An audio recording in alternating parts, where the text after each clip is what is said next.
मित्रों, बहुत साधक ऐसे हैं जो साधना करते हैं, पूजा पाठ मंत्र तंत्र कुछ सिद्धियां भी करते हैं, किसी मंत्र को सिद्ध करने की क्रिया भी करते हैं।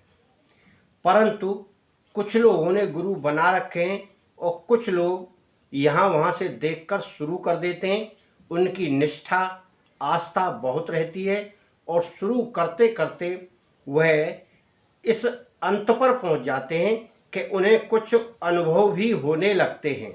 मित्रों, इस विषय पर आज हम आपको बताएंगे, वह आप जानिए और समझिए और फिर करिए। जय गुरुदेव। विशन धर्मा चैनल आपका स्वागत करता है, आप सभी को नमस्कार करता है। आप हमारी वीडियो बड़े गौर से देखते हैं, समझते भी हैं, फ़ोन भी करते हैं। कमेंट में जय माता दी अवश्य लिखें, यह आपका चैनल है और आप जो हम बात बताते हैं उस विषय में आप हमारे फ़ोन पर संपर्क कर सकते हैं। क्योंकि जब कोई बात समझ में नहीं आती है तो पूछ लेना उत्तम रहता है।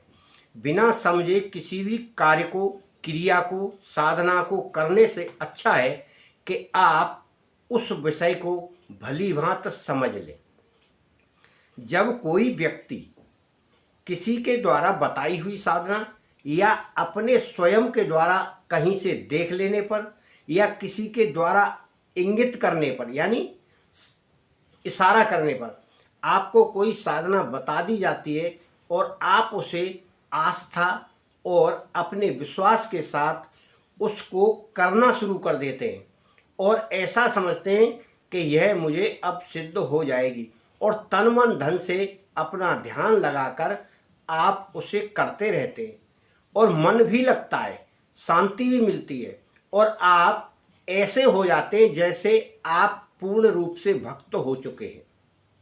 परंतु मित्रों, ऐसा करते करते आपको एक समय ऐसा भी आता है, कुछ लोगों को तो कुछ अनुभव नहीं मिलते हैं क्योंकि उनका मन एकाग्र नहीं होता है। परंतु जिनका मन ध्यान एकाग्र हो जाता है उन्हें कुछ आभास होने लगता है और शक्ति का एहसास भी होने लगता है। किसी किसी के भक्ति में एहसास होता है, किसी किसी के मूलाधार में एहसास होता है और किसी किसी के हृदय में एहसास होता है और किसी किसी को अंतरिक्ष में एहसास होने लगता है। इस तरह के शक्ति के एहसास होते हैं और जब कोई व्यक्ति दो दो तीन तीन तरह की साधनाएं करता है तब उसमें उसकी कौन सी साधना सफल हो रही है या किस साधना का उसे अनुभव हो रहा है, कौन सी शक्ति इन दो तीन साधनाओं में से जागृत हो रही है, यह एक असमंजस की स्थिति उस साधक के सामने आ जाती है और वह साधक उस शक्ति को नहीं पहचान पाता है क्योंकि उसका कोई गुरु नहीं। क्योंकि गुरु जब बताता है तो वह गुरु फिर उसके अनुभव को भी बताएगा कि आपको किस शक्ति का अनुभव हो रहा है और किस प्रकार का आगे होने वाला है। परंतु मित्रों, जब इस कंडीशन में साधक पहुंच जाता है तो उसे बड़ी आश्चर्यजनक स्थिति पैदा हो जाती है और वह समझ नहीं पाता है कि अब मैं क्या करूं। कभी कभी उसे सपने भी आते हैं और कभी कभी उसकी सोची हुई बात या अचानक मन में आई हुई बात सिद्ध हो जाती है या कभी कभी वह बोल देता है तो वह भी बात सत्य निकल आती है। तो यह उसकी शक्ति का ही प्रभाव रहता है।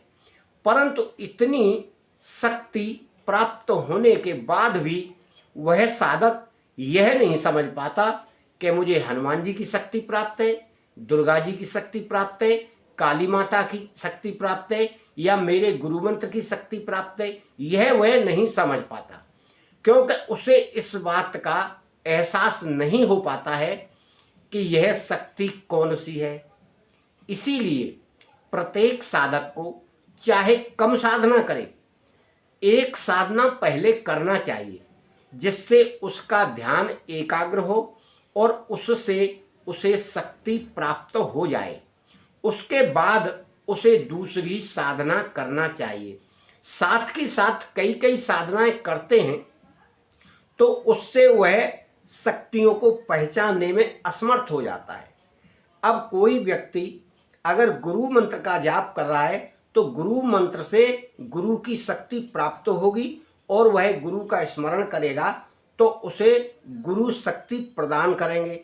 अब आप जो स्वयं साधना कर रहे हैं, किसी गुरु ने या किसी साधक को यह बता दिया कि ठीक है आप जो पहले से साधना कर रहे हैं वह साधना करें, चाहे हनुमान जी की करें, शिव जी की करें, दुर्गा जी की करें, जो भी पहले से कर रहे हैं उसको वह चालू रखने के लिए आदेश कर दे, तो फिर आपको एक गुरु मंत्र और वह जो साधना आप कर रहे हैं इन्हीं दो साधनाओं को आपको करना चाहिए। गुरु मंत्र के साथ आप उस साधना को करेंगे तो गुरु मंत्र आपकी रक्षा करेगा और वह शक्ति आपकी जो साधना कर रहे हैं वह स्वयं आपके करीब आने की चेष्टा करेगी। क्यों कि गुरु की कृपा आपके पास है ही है और उस शक्ति का आप मंत्र जाप कर रहे हैं तो वह शक्ति धीरे धीरे अंतरिक्ष से आपको प्राप्त होने लगेगी और उसका ही अनुभव आपको सोते जागते बैठते होने लगेगा। धर्मा चैनल आपका हमेशा ख्याल रखते हुए इस तरह की वीडियो बनाता है जिससे कोई भी साधक किसी भी संकट के समय, परेशानी के समय वीडियो देखकर भी समझ सकता है कि मैं क्या गलती कर रहा हूँ और हम उस साधक को दीक्षा भी देते हैं जो लेना चाहे और अपने शंका का समाधान चाहे वह भी मिले। उसी मंत्र की आपको अंदर से आवाज़ आएगी और उसी मंत्र का जाप आपके मुंह से निकलेगा, किसी संकट में निकले या सरल भाव में निकले या आनंद की मुद्रा में निकले, परंतु आप जब उसमें मन लगाएंगे, उस पर ध्यान करेंगे तो वही मंत्र आपकी आवाज़ के द्वारा बाहर निकलेगा। आप इस प्रकार करेंगे तो आपको गुरु सब कुछ वह शक्ति बता देगा और आपको एहसास करा देगा। इसीलिए आप गुरु मानकर बनाकर करें जिससे आपका गुरु से संपर्क हो सके और वह आपको उन शक्तियों के विषय में जानकारी प्रदान कर सके। आप करें और आप अपनी साधना में मन लगाकर ध्यान लगाकर करें तो आपको सफलता अवश्य मिलेगी। जय गुरुदेव।